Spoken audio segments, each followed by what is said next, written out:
नमस्कार दोस्तों, मैं हूं शिवकांत गौतम। स्वागत करता हूं आप सभी का। प्राचीन काल से हम अपने ग्रह पर मौजूद चमत्कारी चीजों को समझने की कोशिश में हैं।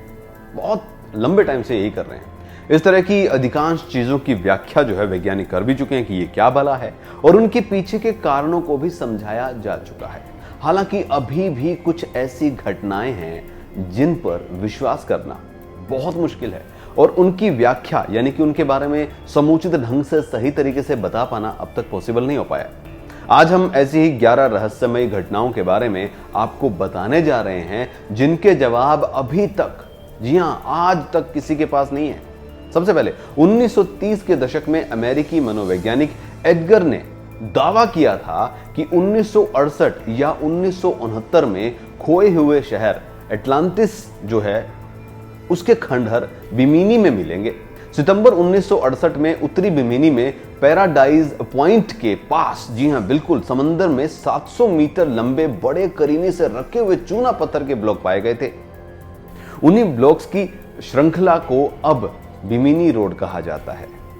कुछ को लगता है कि यह प्रसिद्ध सभ्यता जो है एटलांटिस, उसके ही अवशेष हैं, तो दूसरों का मानना है कि ये सी बेड जिसे कहते हैं वो चीजें हैं, या कि समंदर में अपने आप जो है उससे बना है।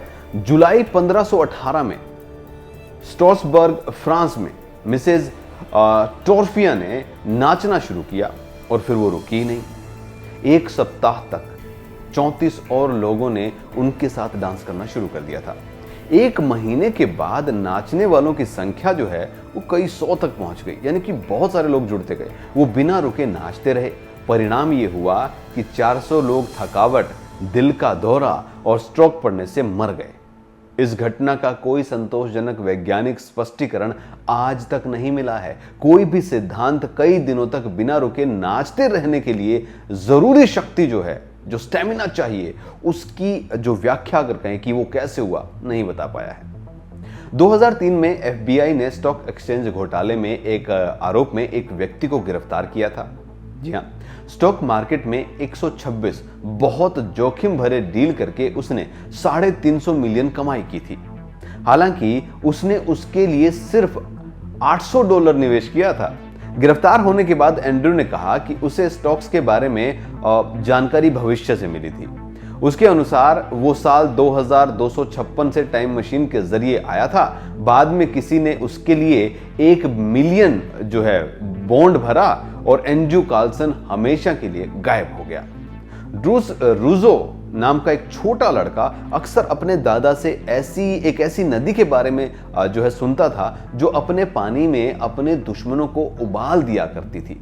वो इस नदी के खोजने का सपना हमेशा देखा करता था।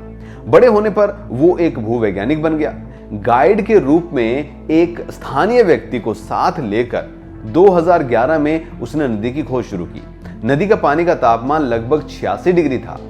इसके अस्तित्व का चमत्कार यह है कि नदी निकटतम ज्वालामुखी से 700 किलोमीटर दूर है। जापान में योनागुनी के द्वीप के पास 1986 में गोताखोरों को चट्टानों का सीढ़ीनुमा ढांचा मिला। ये जलमग्न संरचना बड़े समूहों में थी और इनकी ऊंचाई 5 मंजिल तक थी। वहां पर पाई गई कलाकृतियां जो थी, उन पर स्थानों पर इंसानों का अस्तित्व जो था वो साबित करती थी। अगर हम मानते हैं कि ये संरचनाएं मानव निर्मित है, तो ये प्रज्ञा ऐतिहासिक सभ्यताओं से संबंध रखती हैं। ये तस्वीर 1948 में कनाडा में गोल्ड ब्रिज के उद्घाटन की है। भीड़ के बीच एक आदमी खड़ा है जो 1940 में फैशन के अनुसार बिल्कुल तैयार नहीं है। इसमें आप उस आदमी को 21वीं सदी की स्टाइल वाली जिप वाली हुडी जो है उसको पहने हुए देख रहे हैं। साथ ही इतना भी नहीं है, हाथ में उसके पोर्टेबल कैमरा भी है जो उस वक्त नहीं था। अमेज़न वर्षा वनों में खुले लैंडस्केप का अध्ययन करते हुए वैज्ञानिकों को जमीन पर कई नक्शेदार जो चित्र जो है वो दिखाई दिए, जिनको जियोलॉपिक्स कहा जाता है। विशेषज्ञों ने ब्राजील और बोलिविया के उत्तरी भागों में 450 ऐसी चित्रकारों की खोज की है। सबसे प्राचीन अगर हम चित्रों की बात करें तो 3000 से 3500 साल पुराना है। प्रमुख वैज्ञानिक सिद्धांत का दावा है कि ये निर्माण आम बैठकों, चर्चाओं और अनुष्ठान को आयोजित करने के लिए किए गए थे। भूकंप के साथ आने वाली चमकदार रोशनी की जो सबसे रहस्यमय घटना है उनमें से एक माना जाता है। इस घटना को सन 1600 के बाद से भूकंपीय गतिविधियों के दौरान आकाश में रोशनी चमकने के 65 सिद्ध मामले सामने आए हैं। हालांकि रोशनी देखने की संभावना काफी कम है और आप केवल सभी भूकंपों को 0.5% मामलों में ही रोशनी देख पाते हैं। इस घटना को समझाने के लिए कई सिद्धांत बनाए गए, लेकिन उनमें से कोई भी सच्चाई के करीब नहीं पहुंच पाया। 20 दिसंबर 1980 की बात है। कड़ाके की ठंड में जीन हिलियार्ड मिनेसोटा राज्य के लेग्बे में होने वाले अपने माता पिता के पास मिलने के लिए जा रही थी। उनकी कार अचानक रुक गई और उसने अपने नजदीकी दोस्त के घर पैदल जाने का फैसला कर लिया। सर्दी के कारण वो होश खो बैठी और 6 घंटे तक बर्फ में बेहोश पड़ी रही। जब तक कि लोगों की उन पर नजर नहीं पड़ी तब तक वो वहीं रही। उस वक्त हवा का तापमान -22 डिग्री था। जब जीन को अस्पताल में ले जाया गया तो उसमें जीवित होने का कोई लक्षण नहीं था। उसकी त्वचा इतनी कठोर हो चुकी थी कि एक इंजेक्शन देना भी असंभव था। डॉक्टरों को यकीन था कि जीन मर चुकी है। डिफ्रोस्ट होने के कुछ समय बाद वो थोड़ा हिलने लगी। 3 दिनों के बाद उसने अपने पैरों को हिलाना जो है वो शुरू कर दिया और 6 सप्ताह में उसे बिल्कुल स्वस्थ मान लिया गया। कैरोल ए डेयरिंग एक अमेरिकी वाणिज्य जहाज था जो आगे चल के एक प्रसिद्ध भूतिया जहाज बन गया था। यह 1921 में बिना चालक दल के जमीन पर फंसा हुआ पाया गया था। जहाज का किचन खाने से भरा था। लॉगबुक, व्यक्तिगत सामान, लंगर और नेविगेशन उपकरण गायब थे। इसका स्टीयरिंग कंट्रोल टूटा हुआ था। 1922 के अंत में किसी आधिकारिक निष्कर्ष के इसकी जांच को रोक दिया गया था। 1983 में पेंसिल्वेनिया के स्टोर्ट्सबर्ग में डॉन डेकर के दादा की मृत्यु हो गई।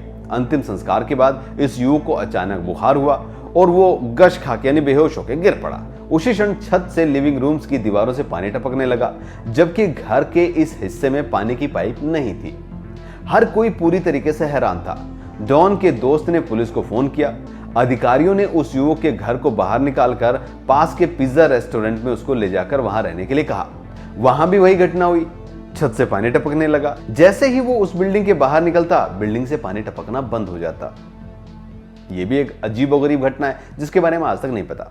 इस असामान्य घटना का जो बात है 10 फरवरी 1993 को अनसोल्ड मिस्ट्री नामक शो पर भी इसको दिखाया गया था। तो ये कुछ ऐसी घटनाएं हैं दोस्तों जिनके बारे में साइंस आज तक क्लियर नहीं है कि ये घटनाएं क्यों हुई, कैसे हुई और किस वजह से हुई।